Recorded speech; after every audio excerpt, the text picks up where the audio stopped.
97 వెంట సిగ్గు ప్రభుత్వం మాకొద్దు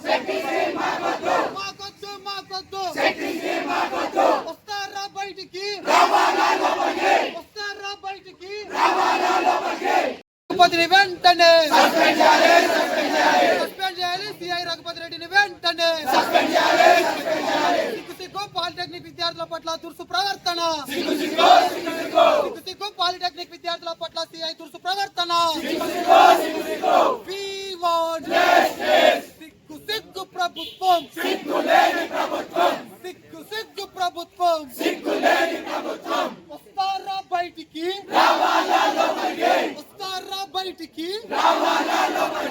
ఏసీల్లో మీరా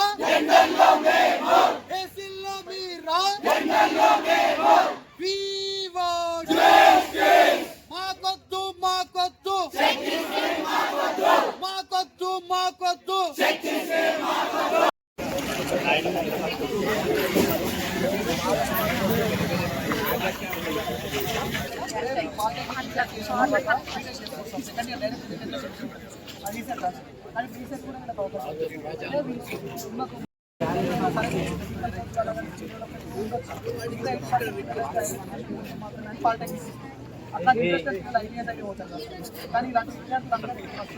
రఘుపతి రెడ్డి సస్పెండ్ చేయాలని చెప్పి రోజు పాలిటెక్నిక్ విద్యార్థులు తెలంగాణ రాష్ట్ర వ్యాప్తంగా ఇలా బంద్ ఉంది సార్.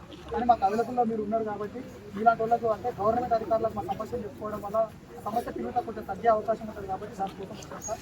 అందరు విద్యార్థుల పక్షాన మీరు కూడా ఖచ్చితంగా అవుతున్నాను. మేము 4-5 డేస్ నుంచి ఇట్లనే శాంతియుతంగా రోజు మేమే టైం ఇచ్చుకుందామని చెప్పి మేమే వెళ్తున్నాం. కానీ ఎవరు మేము ఇస్తున్న లెటర్ కూడా సగం వద్దలేరు. ఎవరు కూడా మీకే అడ్వాంటేజ్ కదా అంటున్నారు. కానీ మాకు ఒకసారి అంత అడ్వాంటేజ్ ఉన్నప్పుడు స్టూడెంట్స్ అందరూ ఎందుకు గవర్నమెంట్కి వచ్చి మాట్లాడతారని కూడా ఆలోచించాలి కదా. ఎవరు ఆలోచిస్తలేరు. ఎవరైనా ఏమైనా చెప్తేనే మీకే అడ్వాంటేజెస్ ఫోటో దిగానికైనా వచ్చి రివ్యూ అంటున్నారు అందరూ. మాకు కూడా మా ప్రాబ్లమ్స్ ఉంటేనే మేము వస్తాం. మాకేం పని పాట లేక రాము ఎవరు రోడ్ మీదకి. ఈ అందరు ఒకసారి ఆలోచించండి. ఎమ్మెల్యేకి ఇచ్చినాం, కలెక్టర్ ఆఫీస్ దగ్గరికి వెళ్ళి ఇచ్చినాం, అందరికి ఇచ్చినాం. మేము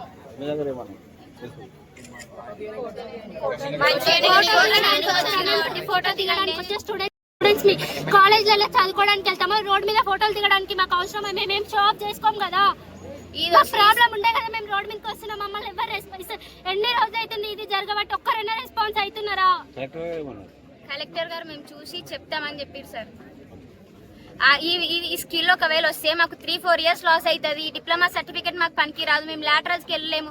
మళ్ళీ ఎంసెట్ చేయాలంటే మాకు ఎంసెట్ కున్న ఈ సబ్జెక్ట్స్ ఆ సబ్జెక్ట్స్ వేరే మాకు మస్తు ఇబ్బంది అవుతుంది. ఎన్నో ఇయర్స్ నుంచి చేసుకుంటారు వాళ్ళు. మేము ఇప్పటికి 3 ఇయర్స్ కంప్లీట్ చేసుకుంటాం. మేము final years second year first year ఎంత ఇబ్బంది అవుతుంది. నెక్స్ట్ పాలిటెక్నిక్ తీసుకోవాలన్న వాళ్ళకి కూడా ఫ్యూచర్ ఉంటుందా?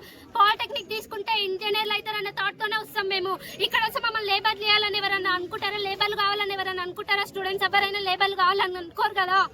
ఎవరి డ్రీమ్స్ వాళ్ళకుంటే మీరు కొంచెం ఆలోచించాలి. ఈ శక్తి స్కీమ్ వల్ల ఒకవేళ మా ఒక్క కాలేజ్ కాదు స్టేట్ మొత్తం చేస్తుంది. ఈ స్టేట్ మొత్తం చేసినప్పుడు ఒకసారి ఆలోచించాలి. ఇంతమందికి ఎందుకు ప్రాబ్లం అవుతుంది? ఒక్కరికే ప్రాబ్లం అవుతుందన్న మాకు సర్ది చెప్పడానికి ఉంటుంది. ఇంతమంది మాట్లాడుతారు దీని గురించి, ఒక్కరు కూడా సీరియస్ గా తీసుకుంటారు. ఎందుకు అరుస్తున్నారు? ఈ పిల్లలందరూ వచ్చి ఆలోచిస్తారు స్టూడెంట్స్ గురించి. అందరు ఎవరి గురించి వాళ్ళే ఆలోచిస్తున్నారు. ప్రభుత్వం మేము ఉన్న విద్యలోనే మాకు మంచి ఫెసిలిటీస్ అవన్నీ ఇవ్వండి. మాకు ఇప్పటి వరకు కాలేజ్ అసలు ఏం లేనే లేదు. అయినా కూడా మేము 3 ఇయర్స్ కంప్లీట్ చేసుకున్నాం ఈ షార్ట్నర్ లో. అట్లాంటిది ఈ శక్తి స్కీమ్ లో మమ్మల్ని అసలు మెర్జ్ చేయొద్దు. మాకు హైయర్ ఎడ్యుకేషన్స్ కూడా ఉండవు సార్. దీనివల్ల కొంచెం మా గురించి కూడా ఆలోచించి అందరు ఎడ్యుకేషన్ మాకు కూడా సపోర్ట్ చేయాలని కోరుకుంటున్నాం సార్. Thank you. నేను జేపీటీ షార్ట్నర్ నుంచి మాట్లాడుతున్నా. మేము ఇంత బాధ మేము చెప్పుకున్నా ఎవరు మాకు రెస్పాండ్ అవుతలేదు. ప్రతిపక్ష నాయకులు ఇడంగా మేము వాళ్ళకు వినతి పత్రాలు ఇచ్చినాము, అన్ని ఇచ్చినాము.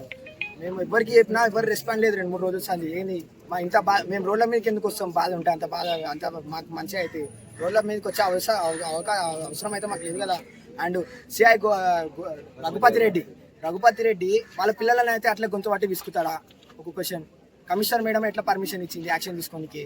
గొంతు పట్టి 10 సెకండ్స్ హోల్డ్ చేస్తే వాళ్ళు ఏం కావాలి? వాళ్ళు చచ్చిపోతే వాళ్ళ తల్లిదండ్రులకి రెస్పాన్సిబిలిటీ ఎవరు? ఏంది అసలు? ఎట్లా అంటే అట్లా యాక్షన్ తీసుకుంటే ఇలా పోలీసు వాళ్ళు విధంగా ఇట్లా తీసుకోకూడదు. ఇంత శాంతియుతంగా పోతుంటే ఒక్కరు మాకు సపోర్ట్ ఇస్తలేరు. సపోర్ట్ ఇచ్చేటోళ్ళని విధంగా ఏం ఇస్తలేరు. అసలు దీని గురించి అసలు పట్టించుకుంటలేరు. మా ఒపీనియన్ లేకుండా ఇట్లా తీసుకుంటారు మీరు. మా ఒపీనియన్ తీసుకుంటారు. స్టూడెంట్ని అడగకుండా తీసుకుంటారు, అన్ని చర్యలు తీసుకుంటారు. శక్తి పాలసీ వస్తే జరిగే నష్టాలు ఏంటి అసలు? శక్తి పాలసీ వస్తే మాకు నష్టాలు ఏంటి అంటే మాకు లాటరల్ ఎంట్రీ ఉండదు, ఈసెట్ ఎగ్జామ్ మాకు ఉండదు, మాకు 2 years లాస్ అవుతుంది. అసలు మాకు అవసరమే లేదు అది శక్తి స్కీమ్. మా ఎస్బిటెట్ అనేది దాంట్లో మెర్జ్ చేయొద్దు. అది ఒక ప్రైవేట్ కంపెనీ, ప్రైవేట్ యూనివర్సిటీ. ఆ యూనివర్సిటీలో చేయొద్దు. మాకు ఫీజెస్ గిటంగా మాకు 3 సంవత్సరాల్లో కలిపి 15,000 ఉంటుంది ఫీజు. వాళ్ళు ఒకటే సంవత్సరానికి 40,000 నుంచి 60,000 వరకు ఫీజు పెంచేస్తారు. ఎవరికి?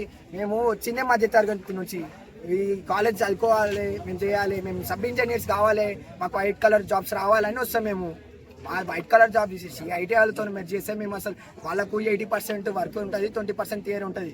మాది కోర్ సబ్జెక్ట్స్, మేము కోర్ సబ్జెక్ట్స్ చదువుకుంటాం. We are sub engineers, not labours. లేబర్ల కింద సంవత్సరం మొత్తం వేస్ట్ చేస్తే మేము ఏం చదవాలి? ఇంకా 1 year అక్కడ వేస్ట్ అవుతుంది, 1 year బీటెక్లో వేస్ట్ అవుతుంది. మేము డైరెక్ట్ సెకండ్ ఇయర్ పోయే ఛాన్స్ కూడా మాకు ఉంటుంది. మేము క్వశ్చన్ చేస్తే మాకు ఎవరు రెస్పాన్స్ ఇస్తలేదు. కలెక్టర్ గారి దృష్టికి గిట్ట తీసుకువెళ్ళినాం, దీన్ని రెస్పాన్స్ లేదు. శాంతియుతంగా పోతే మేము ఏమన్నా రౌడీలా మా కొట్టియానికి పోలీసు వాళ్ళని పెట్టి క్వశ్చన్ చేస్తున్నాను ప్రభుత్వానికి. మేము రౌడీలా మా కొట్టియానికి? గొంతు వాటి ఓల్డ్ చేస్తే వాళ్ళ చచ్చిపోతే వాళ్ళ తల్లిదండ్రికి రెస్పాన్సిబిలిటీ ఎవరైతే కాదు కదా.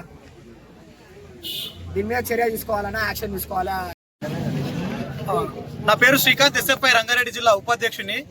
ఈరోజు షాద్నగర్ నియోజకవర్గంలో పాలిటెక్నిక్ విద్యార్థులంతా ఏదైతే శక్తి స్కీమ్ వల్ల జరిగే నష్టాలు, శక్తి స్కీమ్ కూడా అమలైతే తెలంగాణ రాష్ట్రంలో విద్యార్థులు ఇంజనీర్లుగా, సబ్ ఇంజనీర్లుగా కాదు లేబర్లుగా పరిగణిస్తారు, లేబర్లుగా తయారవుతారు. మాకు డిఆర్డిఓలలో కానీ రైల్వేలలో కానీ ఎక్కడ కూడా గవర్నమెంట్ జాబులు చేసుకోవడానికి అవకాశం లేదు. ఒక పేద మధ్య తరగతి కుటుంబంలో ఉన్నటువంటి తల్లిదండ్రులు ఏం కోరుకుంటారు? నా కొడుకు ఒక గవర్నమెంట్ టీచర్ కావాలి, గవర్నమెంట్ ఉద్యోగం పొందాలి, లేదంటే నా కూతురు ఒక గవర్నమెంట్ ఆఫీస్లో పనిచేయాలి, గవర్నమెంట్ ఉద్యోగమే అంటారు. ఈరోజు సంబంధాలకు పోయినా, పెళ్లిళ్ళకు పోయినా, ఎక్కడ పోయినా గవర్నమెంట్ ఉద్యోగం ఉందా అని అడుగుతారు.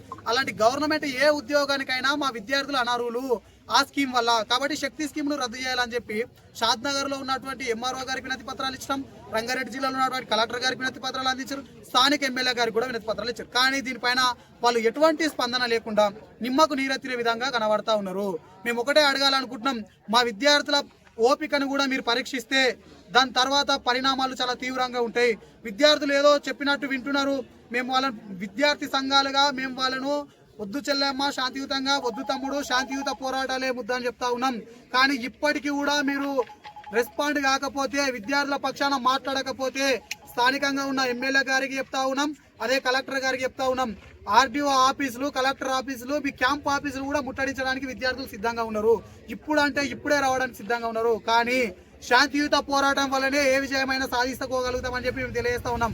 కానీ మా ఓపికను మీరు పరీక్షిస్తే మాత్రం పరిణామాలు చాలా తీవ్ర స్థాయిలో ఉంటాయి. స్థానిక ఎమ్మెల్యే గారు మీకు తెలియజేస్తా ఉన్నాం. కాబట్టి మా పాలిటెక్నిక్ విద్యార్థుల సమస్య ఏదో ఉందో జీవో నెంబర్ 97ను బహిరంగంగా మీరు రద్దు చేయాలి. మా విద్యార్థుల జీవితాలు నాశనం చేయొద్దు.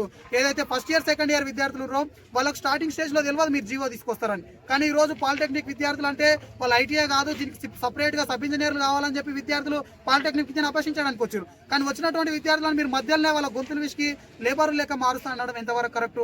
కాబట్టి ఈ శక్తి స్కీమ్ వల్ల నిజంగానే తెలంగాణ రాష్ట్ర వ్యాప్తంగా ఉన్నటువంటి అన్ని పాలిటెక్నిక్ విద్యా సంస్థలలో ధర్నాలు కానీ, రాస్తారోకాలు కానీ, ముట్టడీలు కానీ జరుగుతూ ఉన్నాయి. అది నిజంగా మంచిదైతే అంత పెద్ద ఎత్తున ఎందుకు వ్యతిరేకత వస్తుంది మీ ప్రభుత్వం పైన మీరు ఆలోచించాలి రేవంత్ రెడ్డి గారు. ఎందుకంటే ఈరోజు విద్యార్థులంతా ఒకటే నినాదం, మాకు శక్తి స్కీమ్ వద్దని చెప్తా ఉన్నారు. కాబట్టి మీరు దానిపైన పునరాలోచించి ఆ శక్తి స్కీమ్ను రద్దు చేయండి. ఏదైతే నిన్న మహబూబ్ నగర్లో జరిగినటువంటి పాలిటెక్నిక్ విద్యార్థుల ర్యాలీ ఉందో అక్కడ సిఐ రఘుపతి రెడ్డి విద్యార్థుల పట్ల మహబూబాబాద్లో ఏదైతే ధర్నా జరిగిందో అక్కడ విద్యార్థుల పట్ల అత్యుత్సాహంతో ఏదైతే నువ్వు ప్రభుత్వానికి ఏజెంట్ వాడిని మేము అడుగుతా ఉన్నాం సిఐని, ఎందుకు విద్యార్థుల గొంతు పట్టి విసికినావు? ఏదైనా నీకు ప్రభుత్వానికి ఏదైనా లింకులు ఉన్నాయా? ఎందుకు మా విద్యార్థులు అంటే నీకు రౌడీ లేక కనబడతా ఉన్నారా? అక్కడ రౌడీ షీటర్లు ఉంటారు, రౌడీలు ఉంటారు, దొంగలు ఉంటారు. వాళ్ళ పైన నీ ప్రతాపం చూపి సిఐ గారు మా విద్యార్థుల పక్షాన కాదు, రేపు పొద్దుగాల ఇదే విద్యార్థులు సిఐలు అవుతారు, ఇదే విద్యార్థులు ఎస్ఐలు అవుతారు, ఇదే విద్యార్థులు గవర్నమెంట్ ఉద్యోగాలలోకి వచ్చినటువంటి భావి భారత పౌరులు వీళ్ళ గొంతులు విసికి నొక్కే అధికారం నీకు ఎవరు ఇచ్చిర్రు? ఈ రాష్ట్ర ప్రభుత్వాన్ని అడుగుతా ఉన్నాం. సిఐకి మీరు స్పెషల్ పర్మిషన్ లేమని ఇచ్చిర్రా పాలిటెక్నిక్ విద్యార్థులను చంపమని? ఎందుకు గొంతు వాటి విసికిర్రు? కాబట్టి వెంటనే సిఐ రఘుపతి రెడ్డిని సస్పెండ్ చేయాలని చెప్పి ఎస్ఎఫ్ఐగా డిమాండ్ చేస్తా ఉన్నాం. సిఐ రఘుపతి రెడ్డి చేసిన చర్యకు అక్కడ ఉన్నటువంటి కమిషనర్ స్పందించాలి, స్పందించి సిఐని సస్పెండ్ చేయాలి. మా విద్యార్థుల పట్ల ఎవరైనా సరే మా విద్యార్థులతో పెట్టుకుంటే పరిణామాలు చాలా తీవ్ర స్థాయిలో ఉంటాయి. కాబట్టి విద్యార్థుల దగ్గరకు వచ్చేటప్పుడు మీరు ఆలోచించాలి. ఎందుకంటే ఈరోజు రేపు పొద్దుగాల కూడా మీరు కూడా ఈ విద్యార్థి దేశం నుంచే ఉన్నతంగా పదవులు అనుభవిస్తూ ఉన్నారు. ఈ విద్యార్థుల తల్లిదండ్రులు ఓటేస్తే మాత్రమే మీరు ఈరోజు అధికారంలో ఉన్నారు. నిరుద్యోగులతోని కానీ విద్యార్థులతో కానీ పెట్టుకుంటే గత ప్రభుత్వాలకు పట్టిన గతే మీకు పడుతుంది. విద్యార్థులు ఆల్రెడీ ప్రతిపక్ష రాజకీయ నాయకులను కూడా కలిసిర్రు, కానీ వాళ్ళ నుంచి కూడా స్పందన లేదు. మేము అడుగుతా ఉన్నాం, రేవంత్ రెడ్డి మీరు అందరు ఒకటేనా? విద్యార్థుల జీవితాలు ఆగమై రోజు రోడ్ల మైకి వస్తే కనీసం మీరు ఎందుకు విద్యార్థులకు మద్దతుగా నిలవలేకపోతా ఉన్నారు?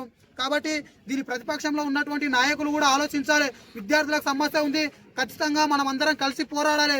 విద్యార్థులకు న్యాయం జరిగేంత వరకు ఎస్ఎఫ్ఐగా మేము అండగా ఉంటాం. కానీ మీరు విద్యార్థుల ఓపికను పరీక్షించొద్దు.